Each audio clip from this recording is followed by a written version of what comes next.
ಈಗ ಬಳ್ಳಾರಿಯಿಂದ ರಮೇಶ್ ಅಂತ ಕರೆ ಮಾಡಿದ್ದಾರೆ. ರಮೇಶ್ ಅವರೇ ನಮಸ್ಕಾರ. ನಮಸ್ಕಾರ ಸರ್. ಬೈಕ್ ಟ್ಯಾಕ್ಸಿ ವಿಚಾರವಾಗಿ ನಾವು ಮಾತಾಡ್ತಾ ಇದ್ದೀವಿ. ಏನನ್ಸುತ್ತೆ ನಿಮಗೆ, ಬೈಕ್ ಟ್ಯಾಕ್ಸಿ ಬೇಕಾ ಬೇಡವಾ, ಸ್ಟ್ರೀಮ್ ಲೈನ್ ಮಾಡಬೇಕಾ? ಸರ್ ಬೈಕ್ ಟ್ಯಾಕ್ಸ್ ಅಂತ ಬೇಡ ಅಂತ ಸರ್. ನಾನೊಂದು ಆಟೋ ಡ್ರೈವರ್ ಸರ್.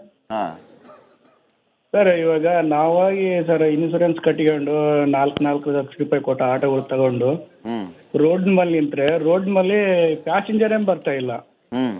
ಹಂಗಾಗ್ಬಿಟ್ಟು ನಾವು ಈ ಸರ್ಕಾರಕ್ಕೆ ಇಷ್ಟೊಂದು 10,000 15,000 ರೂಪಾಯಿ ಇನ್ಸೂರೆನ್ಸ್ ಎಲ್ಲ ಪೇ ಮಾಡ್ತೀವಿ. ನಮಗೆ ಅಸಲು ಊಟಕ್ಕೆ ಸಿಗದಂಗೆ ಆಗ್ಬಿಟ್ಟೈತಿ. ಇವಾಗ ಒಬ್ರು ಇಬ್ರು ಇದ್ರೂ ಒಳಗಡೆ ಹೋಗಿ ಬೈಕ್ ಅವರು ಬುಕ್ ಮಾಡ್ಕೊಂಡು ಹೋಗ್ಬಿಡ್ತಾರೆ. ನಾವು ಇಷ್ಟೆಲ್ಲ ಕಟ್ಬಿಟ್ಟು ನಮ್ಮ ಬೈಯಲ್ಲಿ ಏನಿದೆ ಸರ್ ಹೇಳ್ರಿ. ಈಗ ಕೆಲವರು ನಮಗೆ ಕರೆ ಮಾಡಿ ಮಾತಾಡುವಾಗ ಏನು ಹೇಳಿದ್ರು ಅಂದರೆ, ಸರ್ ಈಗ ನಮಗೆ ಬೇಕು, ಯಾಕೆ ಅಂತಂದರೆ ಆಟೋದವರು ಸಿಕ್ಕಾಪಟ್ಟೆ ಚಾರ್ಜ್ ಮಾಡ್ತಾರೆ, ಅದಕ್ಕಿಂತ ನಮಗೆ ಬೈಕ್ ಟ್ಯಾಕ್ಸಿ ಬೇಕು, ಅದು ಒಳ್ಳೇದು ಅಂತ ಹೇಳ್ತಾ ಇದ್ರಲ್ಲ, ಇದಕ್ಕೇನು ಹೇಳ್ತೀರಿ ನೀವು? ಸರ್ ಚಿಕ್ಕಾಪಟ್ಟಿ ಕೇಳಕ್ಕೆ ಏನು ಸರ್, ಇವಾಗ 100 ರೂಪಾಯಿ ಲೀಟ್ರ್ ಗ್ಯಾಸ್ ಮಾಡಿದಾಗ ಆಟೋಮೆಟಿಕ್ ಆಗಿ ಒಂದು 10 ರೂಪಾಯಿ ಏರಿಸ್ಬೇಕಾಗುತ್ತಲ್ಲ ಸರ್. ಇವ್ರೇನು ಸಪ್ರೇಟ್ ಆಗಿ ನಾವೇನು ಅದು ಬೇಕಂತಾನೆ ಮಾಡೋದಂತಲ್ಲ. ಸರ್ಕಾರ ನಮಗೆ ಯಾವ ರೀತಿಯಲ್ಲಿ ಇವಾಗ ಡೀಸೆಲ್ ಗ್ಯಾಸ್ ಆಗಲಿ ಪೆಟ್ರೋಲ್ ಆಗಲಿ 100 ರೂಪಾಯಿ ಮೇಲೆ ಇದ್ದಾಗ ಅದಕ್ಕೆ ನಾವು 10 ರೂಪಾಯಿ ಏರಿಸಿದ್ರೆ ಏನು ಪ್ರಾಬ್ಲಮ್ ಐತೆ ಸರ್? ಹಂಗೆ ಕೇಳೋದಕ್ಕಿಂತ ಮೀಟರ್ ಹಾಕ್ಬಿಟ್ರೆ ಬೆಸ್ಟ್ ಅಲ್ವಾ ಅಂತಾರೆ ಸರ್. ಮೀಟರ್ ಹಾಕ್ಬಿಟ್ರೆ ಬೆಸ್ಟ್ ಅಲ್ವಾ, ಸುಮ್ಮನೆ 200 300 ಅಂತ ಕೇಳೋದಕ್ಕೆ? ಮೀಟರ್ ಹಾಕಿ, ಮೀಟರ್ ಎಷ್ಟಾಗುತ್ತೆ ಅಷ್ಟು ಕೊಡ್ತೀವಿ ಅಂತ ಹೇಳ್ತಾರೆ ಜನ. ಅದು ಮೀಟರ್ ಕೂಡ ಸರ್ಕಾರ ಮಾಡ್ಬೇಕು. ಯಾರಂದ್ರೆ ಯಾರು ಮಾಡ್ಕೊಳಕ್ ಬರಲ್ಲ ಸರ್. ಸರ್ಕಾರ ಮೀಟರ್ ಕೊಡ್ಲಿ ಬಿಡ, ಅದೇನು ಪ್ರಾಬ್ಲಮ್ ಇಲ್ಲ. ಅದು ಸರ್ಕಾರದ ಮೇಲೆ ಡಿಪೆಂಡ್ ಇರ್ತದೆ. ಅಲ್ಲಲ್ಲ, ಈಗ ಆಟೋದಲ್ಲಿ ಮೀಟರ್ ಇದ್ರು ಕೂಡ ಮೀಟರ್ ಹಾಕಲ್ಲ. ಈಗ 300 400 ರೂಪಾಯಿ ಅಂತ ಕೇಳಿಬಿಡ್ತಾರೆ. ಉದಾಹರಣೆ ಎಕ್ಸಾಂಪಲ್ ಹೇಳ್ತಾರದ್ ನಾನು. ಇಲ್ಲ ಸರ್, ಅದು ಬೆಂಗಳೂರಲ್ಲಿ ಇರ್ಬೋದು ಸರ್. ಈ ಕಡೆ ಎಲ್ಲ ಜಿಲ್ಲಾ ಪ್ರಾಂತದಲ್ಲಿ ಮೀಟರ್ಗಳು ಇಲ್ಲ ಸರ್.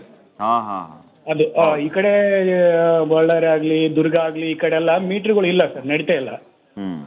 ಹಾಗಾಗಿ ನಾವೇನಾದ್ರು ಇವಾಗ ಒಪ್ಪಂದ ಮಾತಾಡ್ಕೊಂತ ಅವ್ರ ಹತ್ರ ಎಷ್ಟು ಅಮೌಂಟ್ ಇದೆ ಅದನ್ನ ನಾವು ಮಾತಾಡ್ಕೊಂಡೇ ಹೋಗ್ತೀವಿ.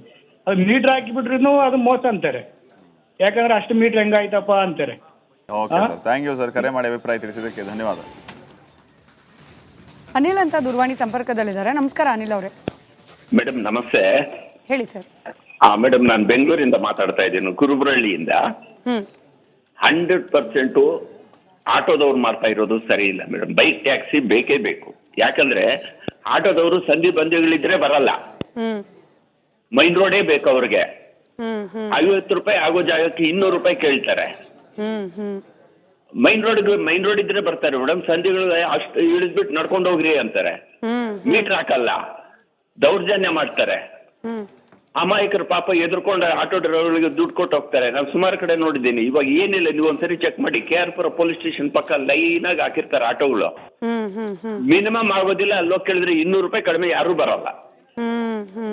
ಕಡಿಮೆ ಕೇಳಿದ್ರೆ ಒಡಿಯೋದಕ್ಕೆ ಬರ್ತಾರೆ ಅವರು, ಡ್ರೈವರ್ಸ್ ಎಲ್ಲ ಸೇರ್ಕೊಂಡು. ದಯವಿಟ್ಟು ನೀವು ಇದ್ರ ಬಗ್ಗೆ ಸಪೋರ್ಟ್ ಮಾಡಬೇಕು. ಬೈಕ್ ಟ್ಯಾಕ್ಸಿ 100% ಬೇಕು. ಬಡವರಿಗೆ ಅನುಕೂಲ ಆಗುತ್ತೆ ಮೇಡಮ್. ಅದು ಶ್ರೀಮಂತರ ಆಟೋದಲ್ಲಿ ಎಷ್ಟು ಬಂದ್ರೆ ಅಷ್ಟು ಕೊಟ್ಬಿಟ್ಟು ಹೊಟ್ಟೋಗ್ತಾರೆ. ನಾವೆಲ್ಲ ಅಷ್ಟು ಕೊಟ್ಟು ಹೋಗೋದಕ್ಕಾಗಲ್ಲ. ಎಮರ್ಜೆನ್ಸಿ ನಾನು ಒಬ್ಬ ಹೋಗ್ಬೇಕು ಅಂದ್ರೆ ನನ್ಗೆ ಬೈಕ್ ಟ್ಯಾಕ್ಸಿ ಬೇಕು. ಆಫೀಸ್ ಆಟೋ ತಗೊಂಡು ಹೋಗ್ಬಿಡ್ತಾನೆ, 50 ರೂಪಾಯಿ ಆಗುತ್ತೆ. ಅದೇ ಆಟೋದಲ್ಲಿ ಹೋದ್ರೆ ನಾನು 300 ರೂಪಾಯಿ ಕೇಳ್ತಾರೆ ಇವರು. ರೈಟ್ ಸರ್, ಧನ್ಯವಾದ ತಮ್ಮ ಅಭಿಪ್ರಾಯಕ್ಕಾಗಿ.